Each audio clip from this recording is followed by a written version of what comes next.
So good afternoon, everyone. Welcome to the PEComa Connect webinar. I'm Brandy Benson from the Sarcoma Alliance, a nonprofit dedicated to supporting individuals affected by sarcoma, a rare cancer.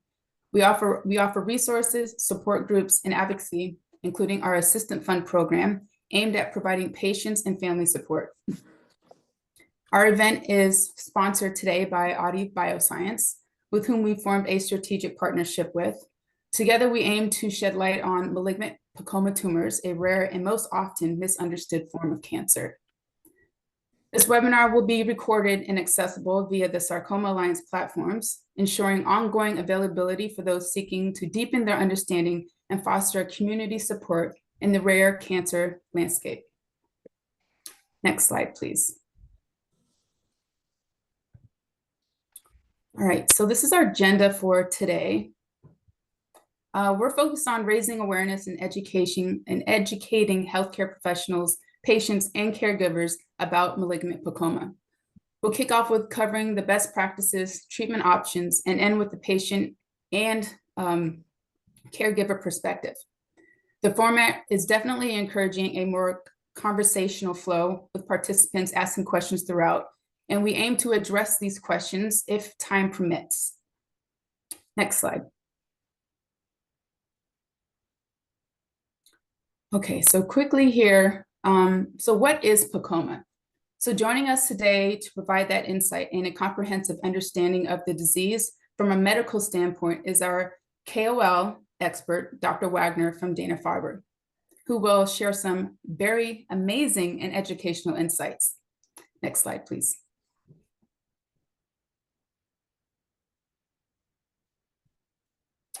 Hello, Dr. Wagner. Thank you for joining us today. Before we jump in, can you give us a quick high-level introduction to who you are, what you do, for those of you who are new and haven't met you? Sure. Thanks, Brandy. It's great to see all of you, and happy to be here. My name's Andy Wagner. I'm a medical oncologist in the Sarcoma Center at Dana-Farber Cancer Institute in Boston. I focus just on patients who have any diagnosis of sarcoma, and as you know, there's over 100 different types. But one of the areas where I've been particularly interested in is in the management of and recommendations of management for patients who have PEComa, which we'll talk about today. And I recognize several of you on the call here, so nice to see you. It's nice to meet those of you I don't know already. So we've been working in the sarcoma field I've been in the sarcoma field for over 20 years. Wow. PEComas really became on the landscape in the early 1990s, but more opportunities for treatment really started in about 15 or so years ago. So it's a lot we've learned, but a lot still that we need to learn about it. So glad to be here. Awesome. Well, thank you for providing that overview and insight for us. So we want to dive into the educational aspects of PEComa. So we have prepared a couple of different questions that we are anticipating hearing. So the first one is, what are the typical clinical presentations and symptoms of malignant PEComa tumors, and how do they differ from other tumors or conditions? So PEComas are what we call an ultra rare sarcoma, meaning as you showed on the slide before, there's fewer than one new case per million people in the United States diagnosed each year, or anywhere really, 1 per million.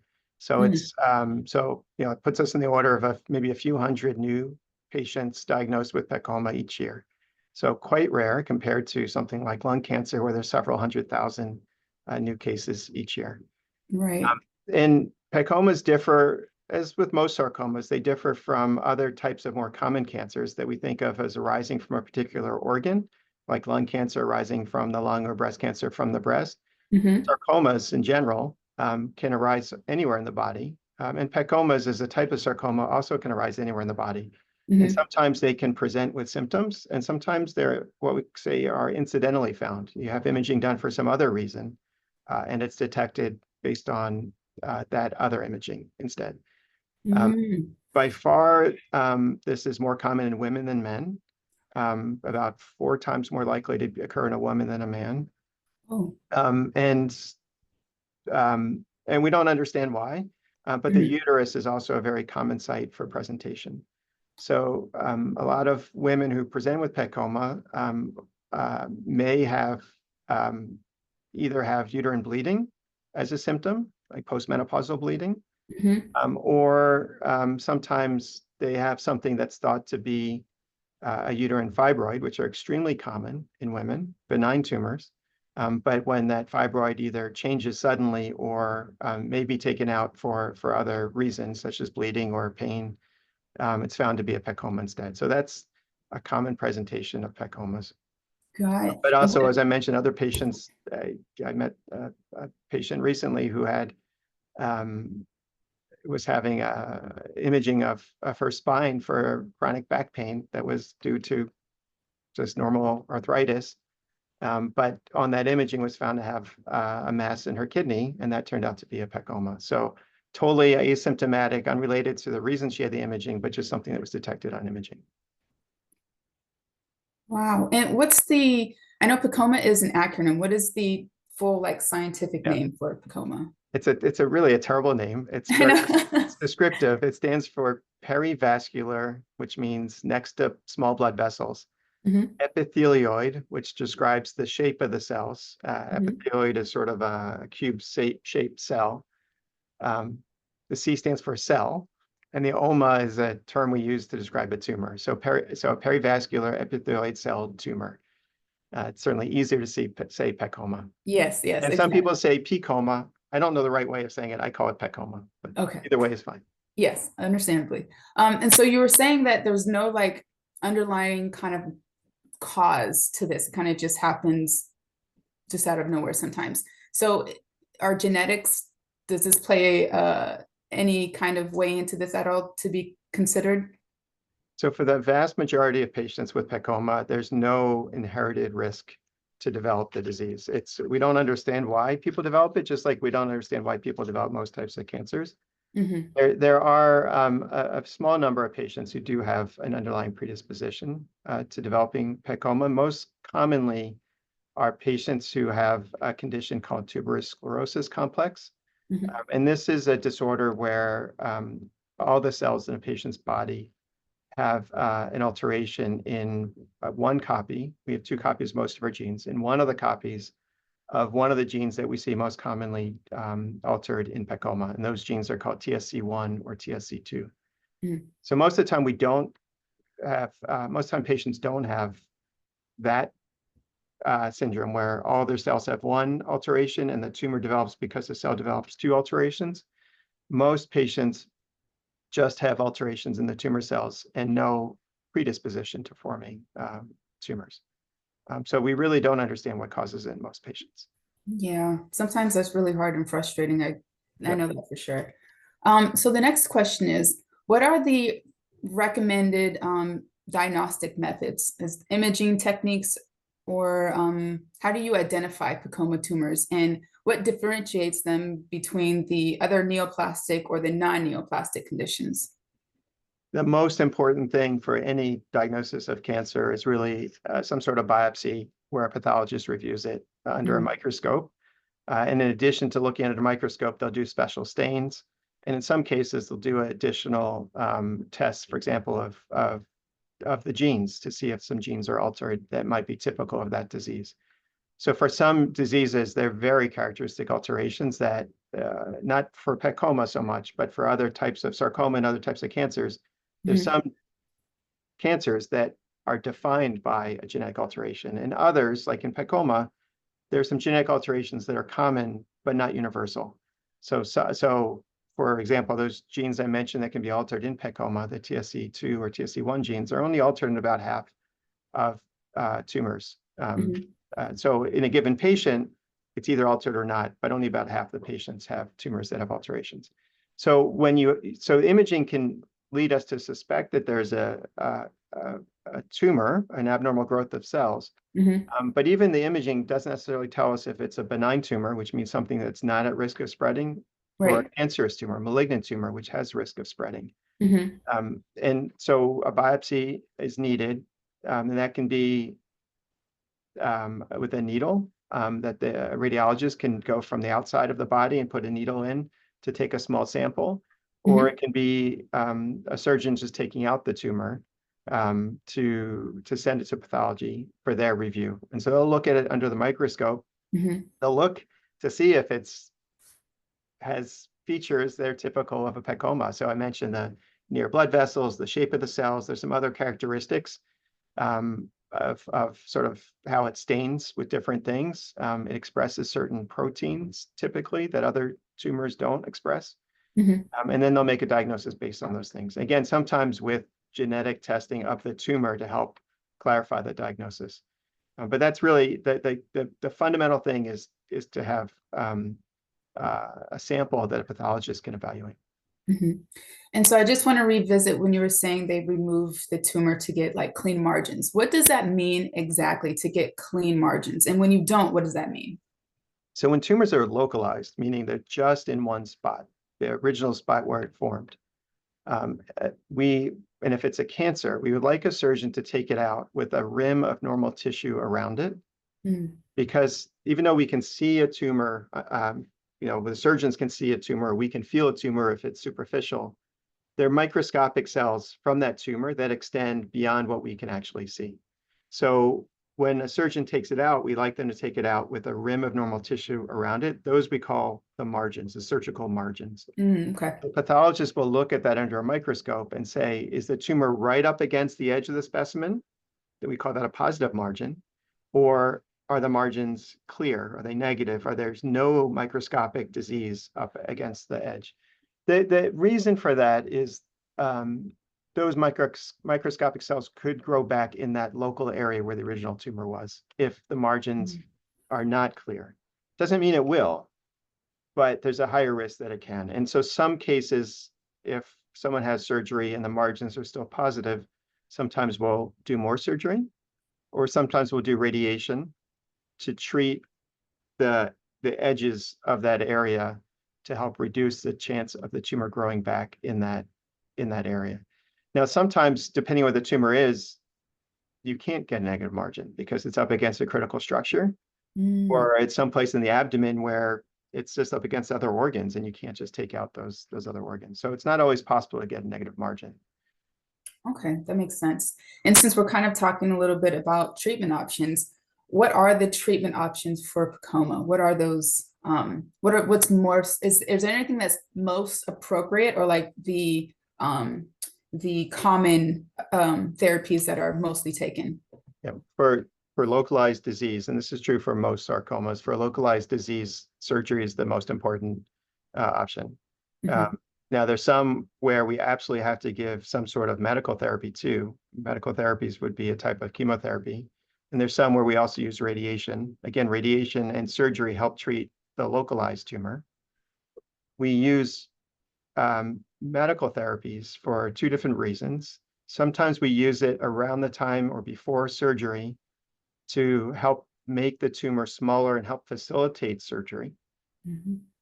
And sometimes we use it for localized disease after surgery to help reduce the chance of developing tumor cells that have spread other places in the body.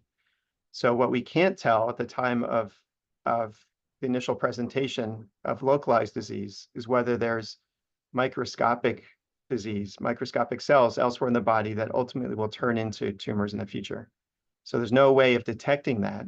And so for some types of cancer, we'll give chemotherapy after surgery, sometimes before surgery, to try to eradicate those cells that might be there. We don't do that for PEComa. We don't have any evidence that doing that, we call that adjuvant therapy, that adjuvant chemotherapy makes a difference in treatment of PEComa.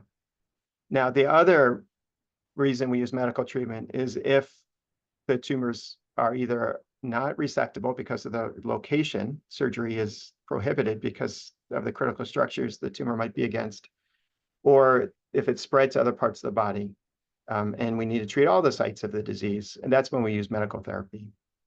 And by far the most active therapy for most PEComas, but not all PEComas, are a class of drugs called mTOR inhibitors.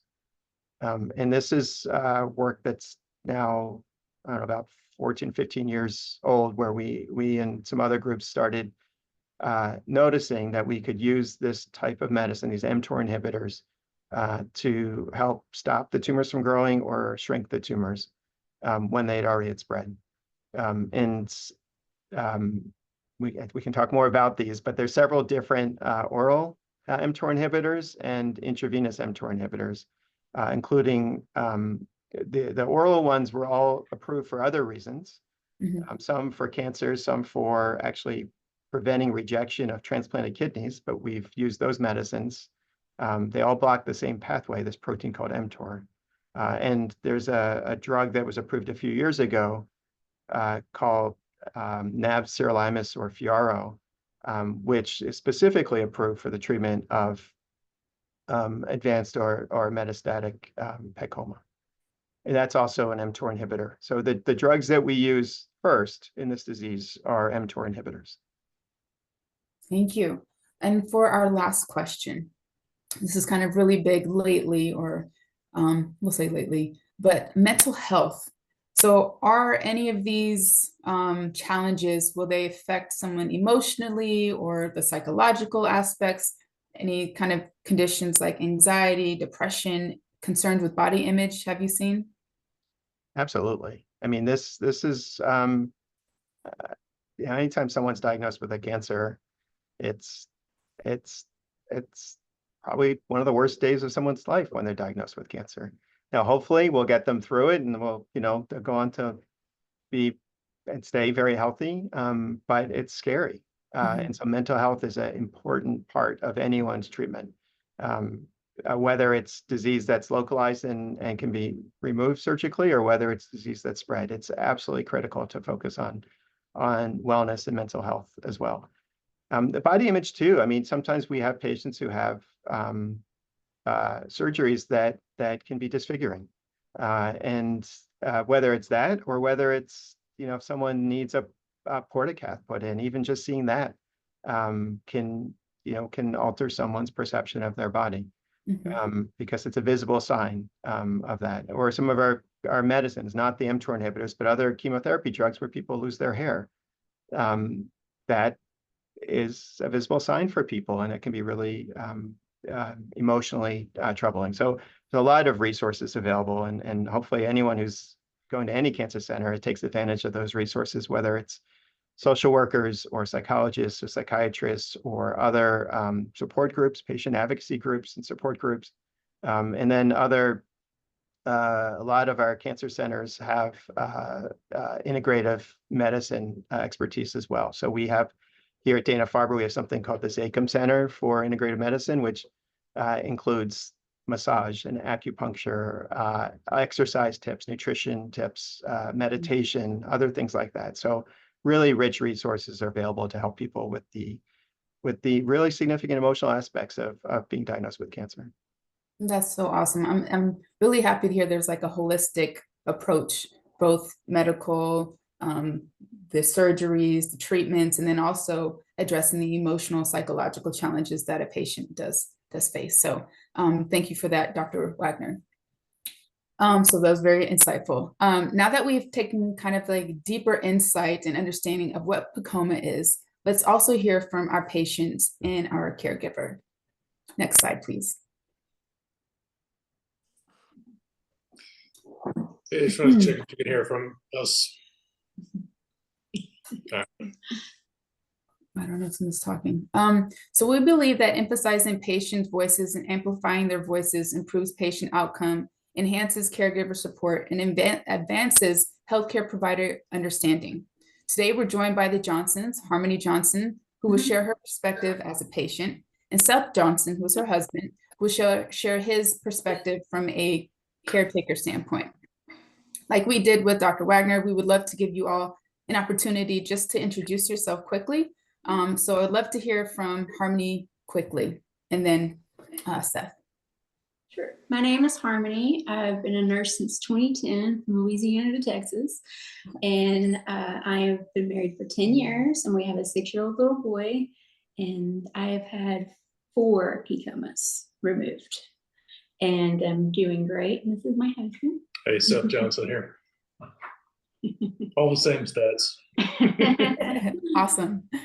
Okay, so this question is for Harmony. Can you I know it might be a little emotional, but can you tell us what your thoughts were when you first were diagnosed with PEComa? Sure. Since it is so rare, as Dr. Wagner was saying, I was misdiagnosed. And so I think by the time I got that diagnosis, I had already cried so much. I was like, I had what? You know, because you never hear about that. Yeah. So we went to the ER. I was in nursing school, and my stomach was just hurting really bad. And I was having like night sweats and a lot of pain, a lot of pain. So they took me to the ER, and they said that I have a tumor about the size of a football in my stomach. Yeah, well, almost minimal. And then they gave me a year. They gave me a year and said I would have to have a total hysterectomy, radiation, chemo. Well, we waited about 2 months, and they removed it, and they weren't sure what it was. So they sent it to Johns Hopkins, Dana-Farber, MD Anderson. They sent it everywhere. And then they came back about a month later and said it's a PEComa. And I felt some relief from like what they had said before, but at the same time, I had never heard of that.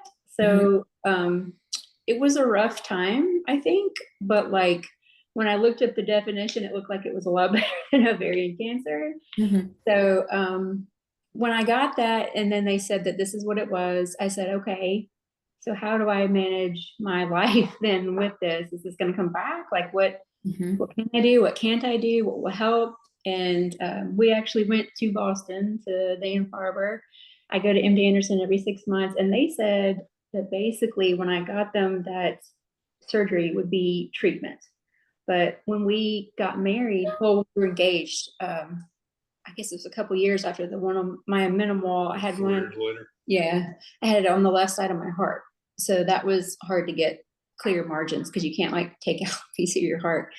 So when we came back from our honeymoon, I think it was like 4 months later, and they did a sternotomy, and I had 3 doctors in there, 3 that were operating on me because I liked having a plastics in there too to close me up, you know, and that was kind of my little gift for being the honeymoon. But they did a sternotomy, and then I had it 2 more times on the left side of my heart, a recurrence. So then with that, they said that they don't have to crack my chest open again. They could go through my ribs with the Da Vinci. So they went through my ribs and had me on my side and were able to take it out. I had that done twice. But when I had the first one taken out, I was on an mTOR inhibitor. I was on a Afinitor for a couple of months. And it shrunk at what, 75%? Yeah, it was still too big to take out with the Da Vinci machine, but it was small enough to take out. At first, we had to get on the mTOR inhibitor because it was too big to take out, I believe. So they were put her on that for about 6 months. And Seth, what were your thoughts when she was going through all of this? What were you thinking? We were not together when she got the first tumor, so I didn't go through the having a year left to live and you know, having that surgery and the new diagnosis. But as soon as we found out the second one, you know, I'm not the one having to go through surgery, so it's hard to say. But it's my philosophy has always been like we'll get through it. We're just gonna march through this, and you'll be back on your feet, and we'll be good to go here shortly. Trust the doctors, and that was always my philosophy on it. But again, not my tumor to take out, so it's easy to say.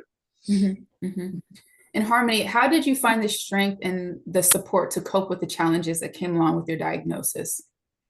Well, I was in Louisiana at the time, and I was fortunate enough to have, you know, as soon as you get a diagnosis, everybody, oh, my aunt has that, or my cousin has that, or our preacher has that. You should come talk to him, you know. So I had a lot of people that they would send me. They'd be like, oh, it's our youth pastor. You're going to go eat dinner with him. He had testicular cancer. He got through it.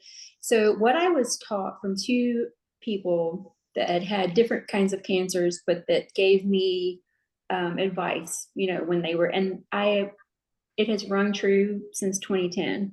And I'll never forget, the 2 people was the pastor and then a guy that I waited tables with at Roadhouse. The pastor told me something which I have found just completely instrumental every single time. It's whenever you get the diagnosis or you hear that you're about to have surgery, I don't let myself get emotional about it yet or cry about it yet, because I know that there's work to be done, and you can't have any kind of mindset other than I'm going to be okay. It's going to be fine. And that's exactly what I did. And the pastor at the church told me, I want you to pretend like you've got a football, and I want you to get down and hunker down, and I want you to run as fast as you can to get a touchdown. And there's going to be all kinds of stuff around you that's going to try to take your mind off of it, make you anxious, make you think you can't do it. And he said, and when it's done, and when they tell you that you're okay, then you can cry and be sad about it. So yeah, when it's finally over, yes. Yeah. And so I've used that every time. And it just got to the point that last time I had one like right in COVID, right after COVID. Yeah, 2021. And I noticed that I really, really, really was doing that, because when my mom and I had been just out and about, she was helping me for like 6 weeks, after surgery. We had gone to the flower nursery to get some plants, because gardening is just so therapeutic, and I love it. And I was driving, and I pulled up into the driveway, and I looked at her, and I was like, I don't know if I can do this. And she's like, it's done. You already had the surgery. So like, I am so in my head that I don't even start to think about it until it's out, it's gone. And then I'm like, okay, now I can be sad about it, because I'm like, what has happened? But I think the way that I've gotten through it every time leading up to that, being able, was what the second person told me at Roadhouse. And he told me, it's not going to be a battle with you and cancer. It's going to be a battle with you and your mind. Because he said, because you are going to sit and think and stew and all this stuff. And then when it comes down to it and it gets taken out, you're going to have 1 or 2 nights in the hospital, and that's it, just some minimal pain. And so I started doing that, and my quality of life just shot right up, because I was like, okay, if they say worry, I'm going to worry. If they say it's treatable, I'm going to do that. Because we were out at a Mexican restaurant, and I mean, we weren't having a margarita, but we were like out 2 days before surgery. One of my friends wanted to call and chat, and she was like, I just wanted to see how you were doing. And I'm like, oh yeah, we're at Los Cucos. And she's like, you are? And I'm like, yeah, do you know something I don't? And she's like, don't you have a tumor on the side of your heart? And I was like, yeah, I do. And I mean, I think keep living life. Yeah. And I mean, I had a tumor when we got married.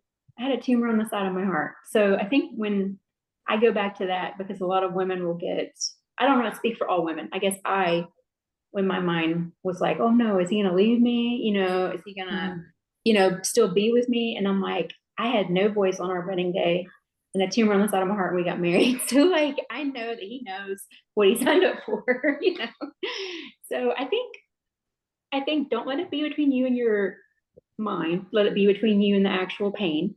And number 2, you've got to have that football player mentality to survive.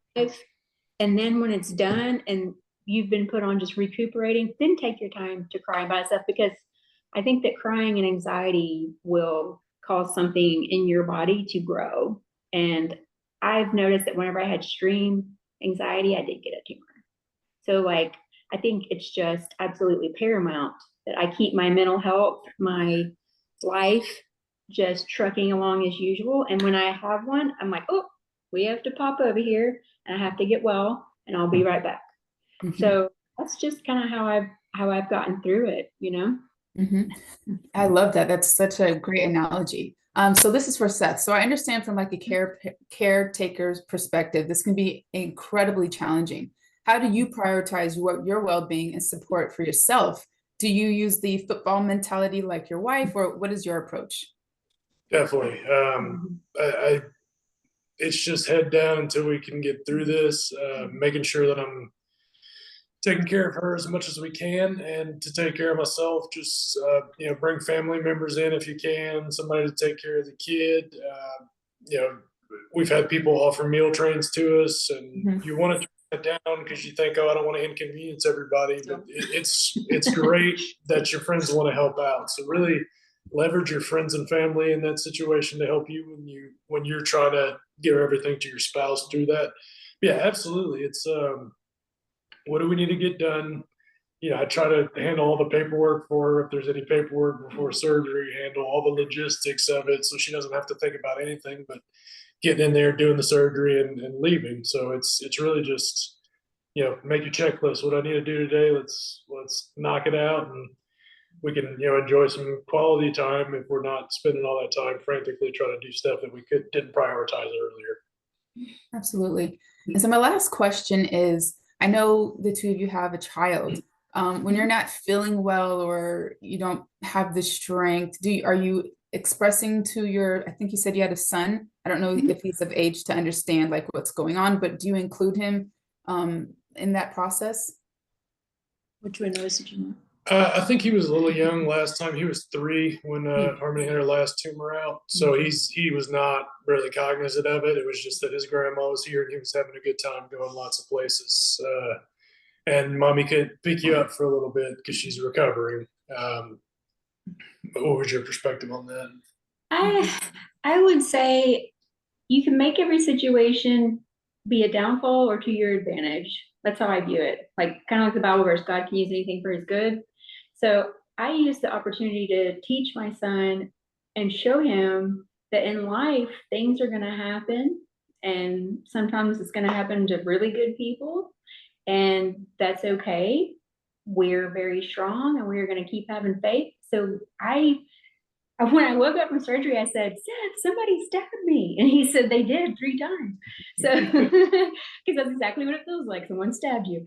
And so when I got home, I showed Grady, our little boy, I said, you see where mama got cut right here? And he, put his little hand on it. I'm like, careful. And I would say, mama does that because she wants to be the best mama for you. And she wants to be here a long time. Aww. So, and honestly, I won't go around people who are crying and acting like somber. I will surround myself with people that act like nothing is wrong because you need that. And I also like that Seth will he won't let me just fall off because I've seen some people will just stop doing stuff like, will you move that chair for me? Will you get that for me? Will we go do that? No, like you get up and do it. You feel good. Like he really just reiterates to me that you're strong. You can do it. And so he doesn't baby me, and it's exactly what I need. Because when it's over, I'm like, thank you so much. Like, I feel so good. And then, he'll, of course, let me cry and stuff. Doesn't like it at the time, but try to never treat her like she's sick, because as long as you're capable, what do they say? It's motion is lotion for the joints and your body. So it's getting that moving is always good. And just, I feel like treating people like they're sick makes them act like they're sick. And with this particular type of cancer, it's a surgery. It doesn't exactly affect you, the way that other cancers do. It definitely makes you more tired for sure. It's just making sure she's still getting up and moving and doing the things that she needs to do to keep herself well until the surgery. I love that. Definitely the dream team for sure. So yes, I love it. So firstly, thank you to all of you, Dr. Wagner, the Johnsons, for sharing your experiences with PEComa, giving us some really amazing educational aspects as well about PEComa. So right now we're going to transition to the next slide because we're close on time. All right. Yep. All right. So today, this is our quick little wrap up, and I don't know if we have any questions just yet. I'll definitely check those out. But today we discussed the perspectives from the KOL and the patient and caregiver. Our KOL provided highlights in clinical presentations, the diagnosis, the treatments of malignant PEComa, while our patients and caregivers shared their personal journeys and coping strategies. This dual perspective enriched our understanding of the challenges and support systems essential for managing this rare cancer. So we're now going to take the last 5 minutes to address any questions that the audience may have. Maybe if you have any questions, the Johnsons at all for Dr. Wagner, or if the audience has any questions, please definitely let us know. We'd love to put some time on to address those. Okay, we have a question. I'm not sure who this one is for, but it says it's from Deborah. Will the presentation, I think it's for potentially, actually for us, will the presentation be available or download viewing allowed today? Yes, the call will be available on the Sarcoma Alliance's YouTube page. The next question we have, it says, I have had PEComa for 4.5 years and have been in stage 4 from the beginning. I have tried 3 treatments. Pharo, I'm not a professional here with these names. The last kind I've been on. Do you have any suggestions using any types of combinations? Dr. Wagner. It's not for Harmony. You know, as I was describing earlier, what we found is that the first line treatment is one of these mTOR inhibitors. So Fiaro is one of them.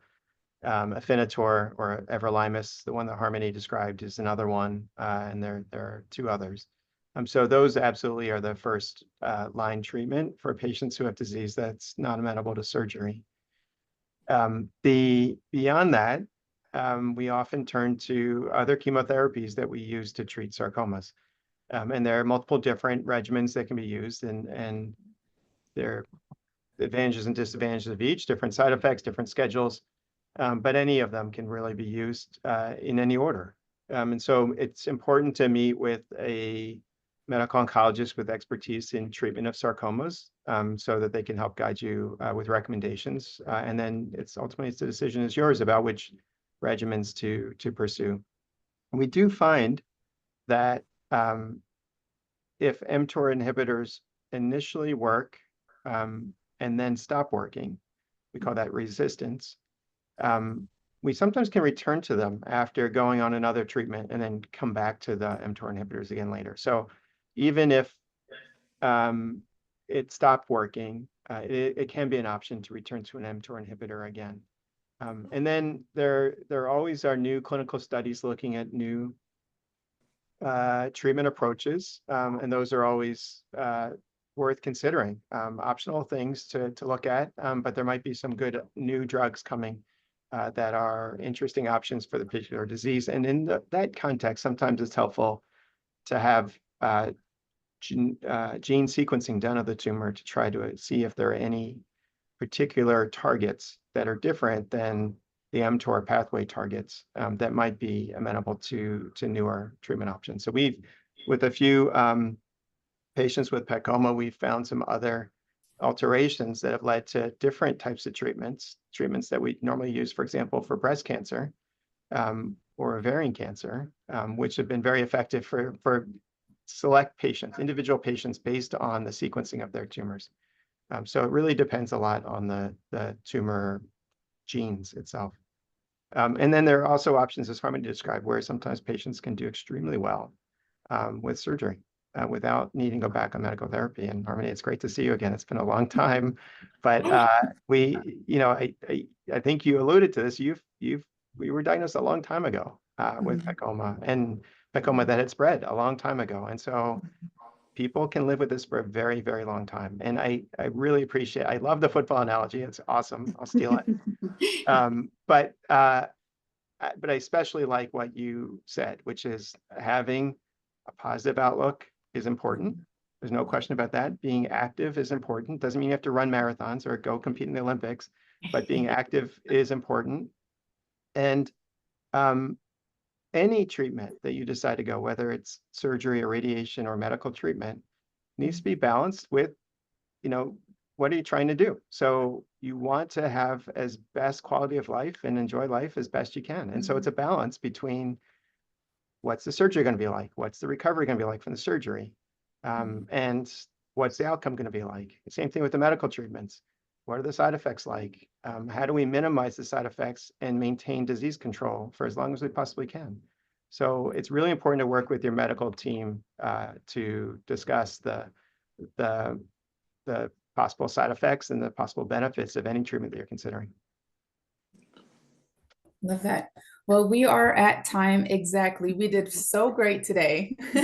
We definitely made it. So thank you so much, everyone that joined.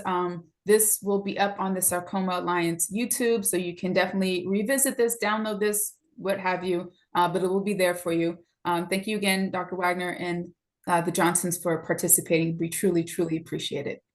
It's our pleasure. Thank you. Of course. Have a wonderful day. Bye, everyone. Bye-bye. Bye.